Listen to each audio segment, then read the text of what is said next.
سکھر بیوروچیف ملت نیوز سید ضیاء-الرحمن۔ 9ویں-10ویں جماعت کے امتحانات میں نقل کی خبروں کا ڈپٹی کمشنر سکھر کا نوٹس۔ ضلعی انتظامیہ بوٹی مافیا کے خلاف متحرک۔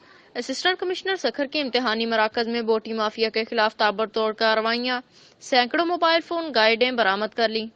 تفصیلات کے مطابق سکھر بورڈ کی جانب سے 9ویں اور 10ویں جماعت کے امتحانات میں قائم کردہ امتحانی مراکز میں کھلے عام نقل کی خبروں کا ڈپٹی کمشنر سکھر جاوید احمد نے نوٹس لیتے ہوئے تمام اسسٹنٹ کمشنرز کو امتحانی مراکز میں نقل کی روک تھام کے حوالے سے احکامات جاری کیے۔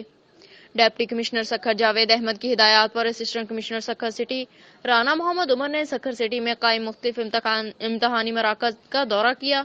امتحانی مراکز میں اسسٹنٹ کمشنر سکھر سٹی کے پہنچنے پر امتحانی بلاکس میں کھلے عام طلبہ موبائل فون کا استعمال کرتے ہوئے اور گائیڈوں کی مدد سے نقل کرنے میں مصروف دکھائی دیے۔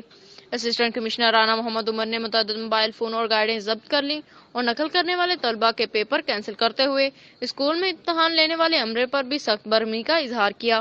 Assistant commissioner Sukkur city Rana Umar کا کہنا تھا کہ نقل ایک ناسور کی مانند ہے، کسی صورت اسے نہیں پھیلنے دیں گے۔ کاپی کلچر کے خاتمے کے لیے ہر ممکن کوششیں کریں گے۔ ڈپٹی کمشنر سکھر کی ہدایات ہیں کہ امتحانی مراکز سے کاپی کلچر کا خاتمہ یقینی بنائیں۔